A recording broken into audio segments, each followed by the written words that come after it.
Well, I just finished a shattering day's work.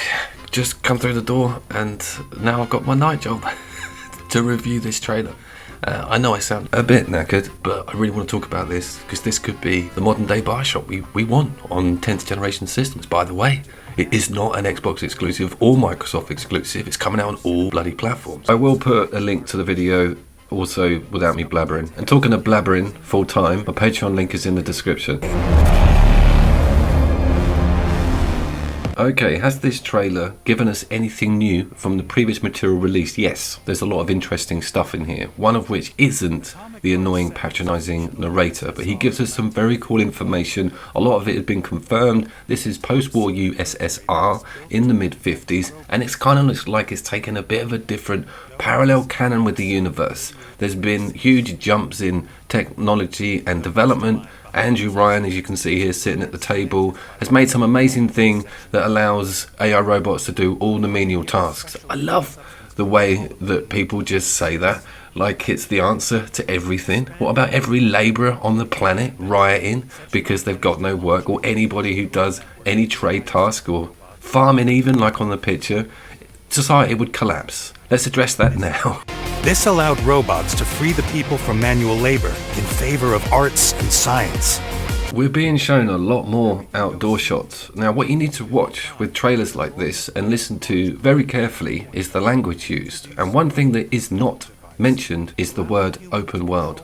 What they keep using is territories. I don't think this game is a no-holds-barred GTA style go anywhere, do anything. It's going to be slightly rousy, like Bioshock, but have these open expanses that you can explore and then sort of continue on to the next one.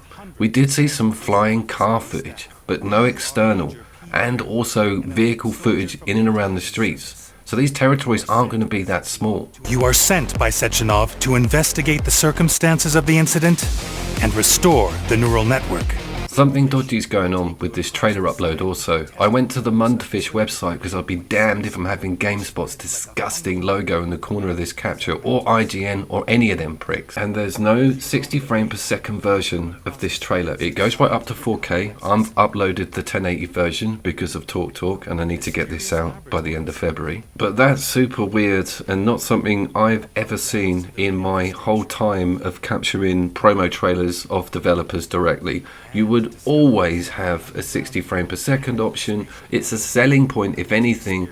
Even if the game won't run at that frame rate when you release it, you'd be doing well to put it on your advert YouTube show reel going out 1 month ahead of launch. That has got me really scratching my head because it just points to the fact that the game has got performance issues already, or it just doesn't run at 60 frames per second. Even at 1080, it's a worry. And another thing is that I thought this was going to be a very PC-centric release. I thought Microsoft was going to be all over it. They've been helping them on a fund level, but it's multi-platform, even base level PlayStation 4. So, ho-hum, we've got the old issue again, haven't we? Poor bastards. Why do you have such an issue with this, Coop? It's a construct restriction. So when the developers sit down and they start dreaming up these games, they have to go to the lowest performance system that it's going to be released on, and they're the parameters of which you make that game on. Any extras, brilliant. 4K, amazing. But everything has to exist to the lowest performing console when you build these games. Why does nobody get this? Do you remember how much bigger Vice City was than San Andreas, or how much bigger Grand Theft Auto 4 was than Vice City? That's because they were on more powerful systems and the game could be made with a grander scale. I'm not talking about 1080 and 4K and 30 and 60 frames per second. I'm talking about a base level build. Hack robots and other equipment. Nowhere is this more painfully obvious than in the recent release of Battlefield 2042. This is incredible, and I wanted to do a video about it, but no one will watch it. I'll just explain it to you. When you play the base level PlayStation 4 version, I own the game twice. I had to, because half of my mates haven't bothered buying PlayStation 5s.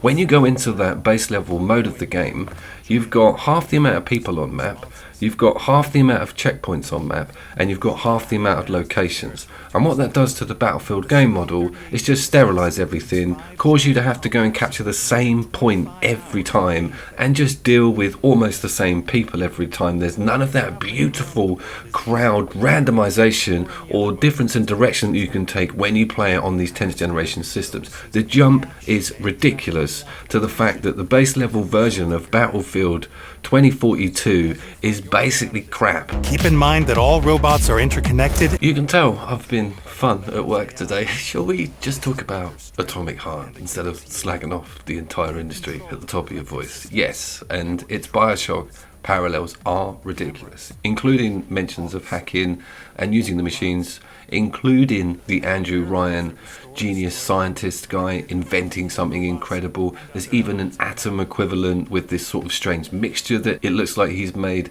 So I'm welcoming that. Also, massive melee focus.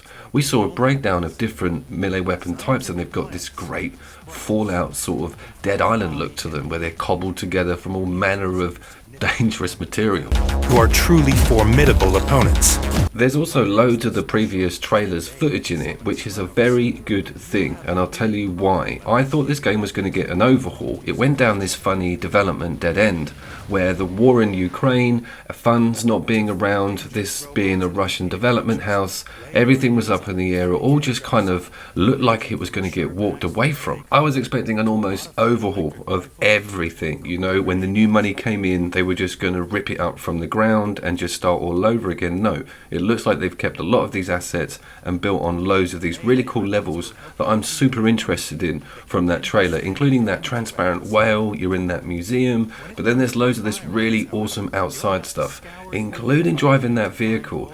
And that's what makes me think, is this going to be like a Far Cry setup then? Is it just going to be massive open world areas that you have the freedom to go to? And it's a definite no, because they don't mention that. And you would, if you were trying to sell this game, you'd say it was an expansive open world, do what you want adventure. And also they show this train that looks just like something you'd use to traverse different stages, brackets, sections of the map, let's call it. Such as an extended mag, a collimator scope, an upgraded barrel case. Bless them. Extended mag on a pistol? Oh my god, take my money. That was all I needed to know, just to tip me over the edge about whether to separate with 70 quid for a brand new IP from a studio we've never heard of from Russia, who are currently going to war with a tiny country on the outskirts of Europe. You couldn't make it up.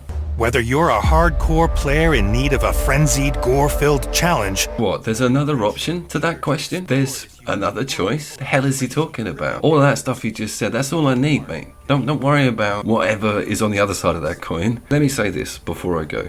This game, right, as much as I love new IPs, is deliberately going after some of the best video games that we've got in our back catalogues, i.e. Bioshock, any single player, you know, high action, first person, good looking shooter. Even something like Control, which is full of like really cool retro Russian tech and well worth the look. You've still got time to finish that. Atomic Heart must have something very special to be taking that big old risk. I'll see you down there.